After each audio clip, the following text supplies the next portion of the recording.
श्रोते हो नमस्कार. आजच्या वृत्तविशेष कार्यक्रमात आपलं स्वागत. जगातील सर्वाधिक शक्तिशाली मानल्या जाणाऱ्या 20 राष्ट्रांच्या परिषदेचं अर्थात G20 परिषदेचं अध्यक्षपद यंदा भारत भूषवत आहे. भारताच्या नेतृत्वाखाली होत असलेल्या या G20 शिखर परिषदेची पहिली बैठक कालपासून कोलकाता इथं सुरू झाली आहे.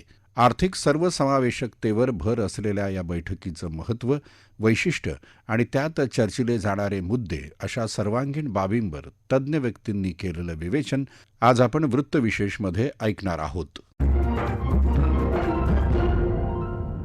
श्रोते हो, कोलकाता इथल्या न्यू टाउनमधील विश्व बांगला कन्व्हेन्शन सेंटरमध्ये सुरू असलेल्या G20च्या पहिल्या बैठकीचा आज दुसरा दिवस आहे. भारतातील या पहिल्या G20च्या बैठकीत 19 देशांसह IMF, केंद्रीय वित्त मंत्रालय, नाबार्ड तसंच विविध बँका आणि वित्तीय संस्थांचे 60हून अधिक प्रतिनिधी सहभागी झाले आहेत.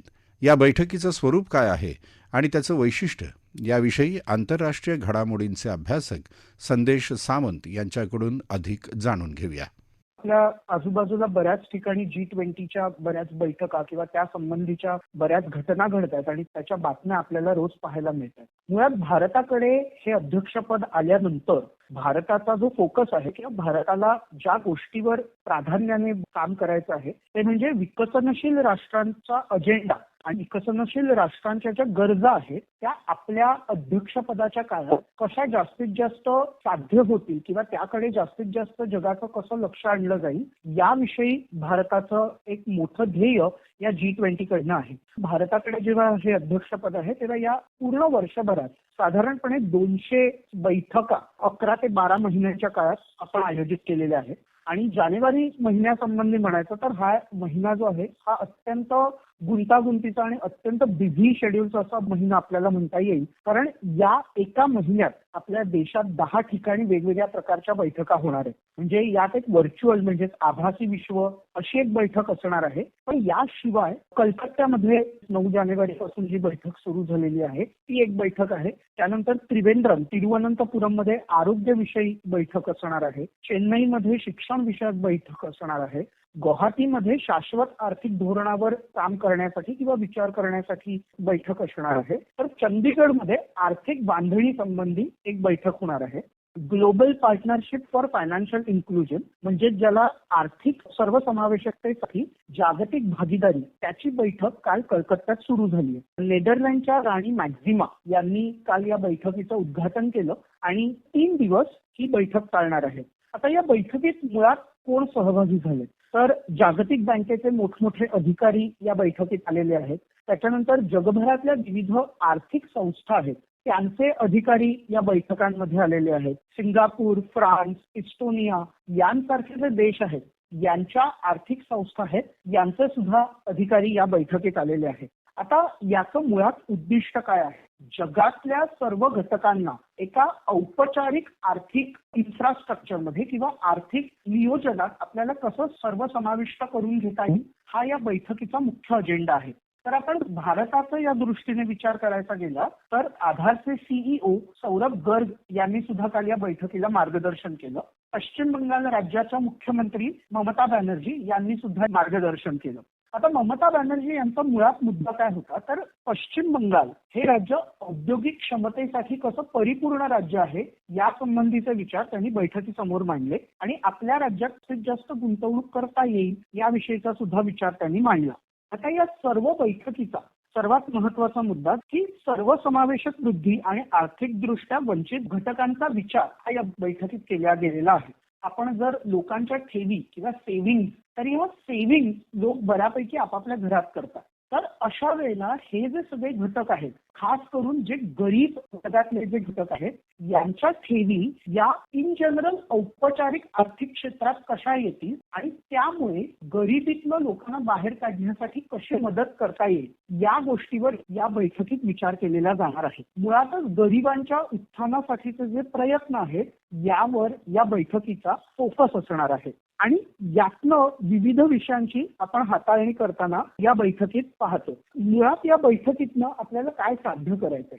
या बैठकीत आपण काही विचार मांडू, विविध देशांचे प्रतिनिधी त्यावर विचार मांडतील आणि यातनं कुठेतरी एक निर्णय प्रक्रियेला प्रारंभ होईल. त्याशिवाय भारताने आर्थिक घटकांसाठी काय केलंय याचा सुद्धा या बैठकीत विचार होणार आहे.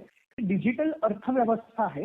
या डिजिटल अर्थव्यवस्थेत भारतासकट जगभरातील देशांमधल्या लोकांना कसं आणता येईल याविषयीचे प्रयत्न सुद्धा या बैठकीतनं केले जाणार आहेत. म्हणजे आपल्याकडे आधार आहे किंवा आपल्याकडे भारताने निर्माण केलेलं UPI आहे किंवा आपल्याकडे रुपे कार्ड सारखी प्रणाली आपण विकसित केलेली आहे. अशा प्रणालीचे विविध देशांमधल्या लोकांना कसे फायदे होतील याच्यावर सुद्धा विचार केला जाणार आहे. दुसरी गोष्ट म्हणजे अनेक भारतीय लोक तसेच जगातल्या अनेक देशातले लोक हे विविध देशांमध्ये स्थायिक झालेले असतात. हे लोक दरवर्षी लक्षावधी डॉलर्स हे त्यांच्या मायदेशी पाठवत असतात. हे असं परदेशी चलन जेव्हा आपल्या देशात येतं तेव्हा हे परदेशी चलन आपल्या देशात कोणत्या पद्धतीने वापरात आणता येईल किंवा याचं एक फॉर्मलायझेशन कसं करता येईल याविषयीचा विचार सुद्धा या बैठकीत केला जाणार आहे. त्याच पद्धतीने सूक्ष्म, लघु आणि मध्यम स्वरूपाच्या उद्योगांसाठी भांडवल कसं निर्माण करता येईल किंवा त्याच्यासाठी भांडवल प्रक्रिया कशा पद्धतीने सहज गतीने राबवता येईल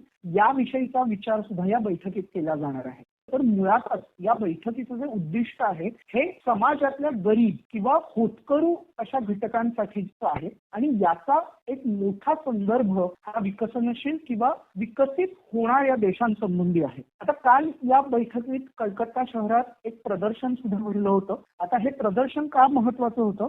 सर्वात महत्वाची गोष्ट म्हणजे प्रदर्शनात एक सेमिनार होता. ज्या सेमिनारमध्ये 1800 शालेय विद्यार्थी त्यांनी भाग घेतला होता. आता त्यांच्यासाठी हे प्रदर्शन का महत्वाचं होतं? कारण आपण जेव्हा डिजिटल अर्थव्यवस्थेचा विचार करतो तेव्हा ही जी पुढची पिढी आहे या पिढीला डिजिटल आर्थिक साक्षरता करण्यासाठी हे प्रदर्शन भरवलं होतं. त्याशिवाय आपण जेव्हा डिजिटल इकॉनॉमी म्हणतो तेव्हा डिजिटल अर्थव्यवस्थेसाठी भारताचं योगदान काय याविषयीचं सुद्धा प्रदर्शन महत्वाचं आहे. तर त्यात फिनटेक कंपन्यांचा सहभाग होता, सार्वजनिक क्षेत्रातल्या बँकांचा सहभाग होता.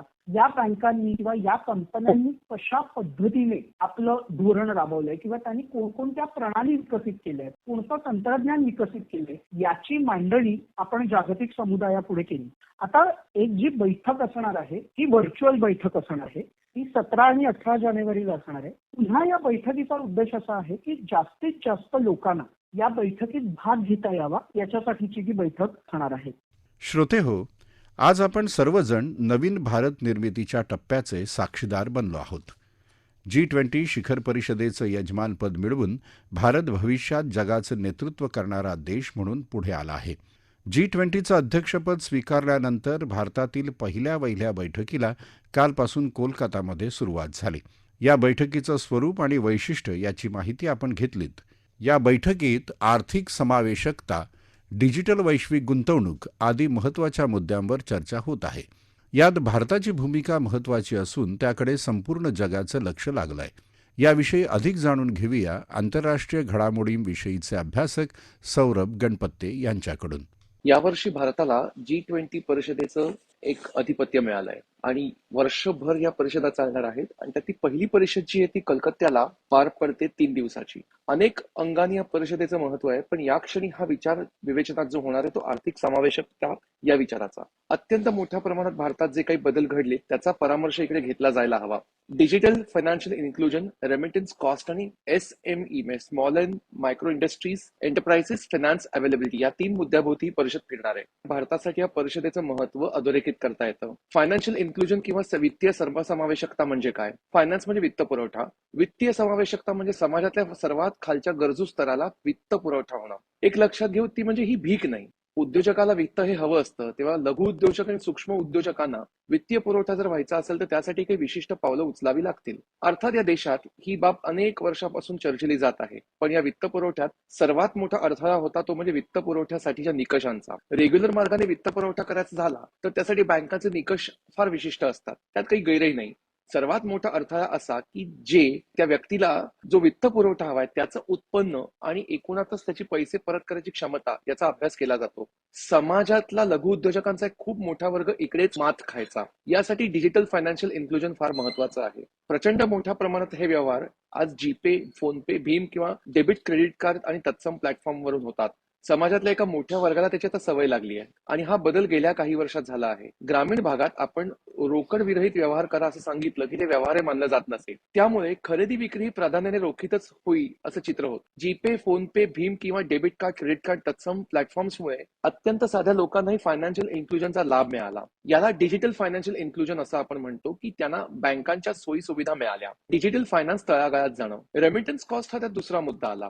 पैसे पाठवायलाही पैसे लागतात. ते किती लागतात त्याला रेमिटन्स कॉस्ट म्हणतात. भीम सारख्या किंवा युपीआय सारख्या प्लॅटफॉर्म्सना सरकारने प्रचंड प्राधान्य दिलं. आजही अड्डासारखं एखादं ऍप आपल्याला बिल्डिंगचा मेंटेनन्स भरायला सांगतं आणि युपीआयने जर मेंटेनन्स भरला असेल तर कसलीही कॉस्ट लागत नाही. त्याच वेळेला ईज माय पे सारखे ऍप्स आहेत जी तुमची बिलं नॉमिनल कॉस्ट मध्ये भरतात. त्यांची एक नॉमिनल कॉस्ट असते आणि तुमचं काम सोपं होतं. तरीही हा खर्च कसा कमी करता येईल यावर खल चालू आहे. लघु आणि मध्यम उद्योगांना वित्तीय पुरवठा हाही एक महत्वाचा मुद्दा यात येतो. साधारणतः मुदत कर्ज, भांडवली कर्ज, स्थावर मालमत्तेसाठीचं कर्ज, वेगवेगळ्या साधनांसाठी कर्ज, मुद्रा योजना, कॅश क्रेडिट आणि एमएसएमई लोन या अशा माध्यमातून कर्ज दिली जातात. या डिजिटल फायनान्शियल इन्क्लुजनची दुसरी सकारात्मक बाजू आपल्याला बघता येईल. पूर्वीच्या सरकारचे आपले वित्तमंत्री पी चिदंबरम यांचा एक व्हिडिओ आहे. ते म्हणतात, बारीक बारीक रकमा कशा काय कार्ड आणि डिजिटल पेमेंट दिल्या जाणार, पण ही परिस्थिती आज आली. सामान्य माणसं अक्षरशः 15-20 रुपयाच्या किमतीही डिजिटल पेमेंटने चुकवू लागली. आज बँकांचं एक वर्षाचं स्टेटमेंट चक्क 30 ते 40 पानांचं निघू लागलंय, कारण कॅश ऐवजी डिजिटल व्यवहार होत आहेत आणि ते बँकिंग मधून होत आहेत. त्यामुळे विक्रेता आणि उद्योजकांचं एक बँक स्टेटमेंट त्यांचा व्यवहार कथन करतं. त्यामुळे बहुतेक व्यवहार हे बँकेतनं होत असल्याने अशी उलाढाल दिसते आणि त्यातून समोर येते ती त्या व्यक्तीची, त्या उद्योजकाची कर्जफेड करायची क्षमता. त्यामुळे डिजिटल फायनान्शियल इन्क्लुजन हा मुद्दा इथेही महत्वाचा पडतो आणि बँकांना त्यामुळे कर्ज देणं सोपं जात आहे. फायनान्शियल इन्क्लुजन अधिकाधिक परिणामकारक होत आहे. भारतासारख्या देशाने तर आनंदाने शिस्त स्वीकारल्यासारखं दिसते. एरवी शिस्त आणि आनंद एकत्र जात नाहीत, पण रोकड विरहित व्यवहार आज लोकांना भावतात. बहुधा नोटा काढून देण्याची संस्कृतीच लोप पावेल. प्रचंड मोठ्या प्रमाणातल्या उद्योजकांचे व्यवहार जर समोर आले तर देशाच्या अर्थव्यवस्थेचं एक वेगळं चित्र समोर येईल आणि ह्याचीच आज देशाला गरज आहे. श्रोते हो, आंतरराष्ट्रीय अर्थव्यवस्थेतील समन्वयासाठी प्रमुख व्यासपीठ म्हणून ओळख असलेल्या G20 देशांच्या गटातून जगातील 85% जीडीपी येतो. त्यामुळे G20 देशांच्या शिखर परिषदेचं भारतासाठीच नव्हे तर जागतिक स्तरावर महत्त्व अधोरेखित झालं आहे. यात केवळ आर्थिक सर्वसमावेशकता हाच नव्हे तर हवामान बदल, दहशतवाद, साथीचे आजार अशा जागतिक आणि संवेदनशील विषयांवर चर्चेसाठी भारताची असलेली भूमिका महत्त्वाची ठरली आहे. श्रोते हो, याबरोबरच आजचा वृत्तविशेष हा कार्यक्रम संपला. हा कार्यक्रम आकाशवाणी मुंबईच्या प्रादेशिक वृत्त विभागानं सादर केला. संपादक आणि सादरकर्त्या सरस्वती कोवळेकर, निर्मिती सहाय्य भारती गांधी, लेखन आणि समन्वय मनीष कुलकर्णी आणि निवेदन राजेश शिरभाते.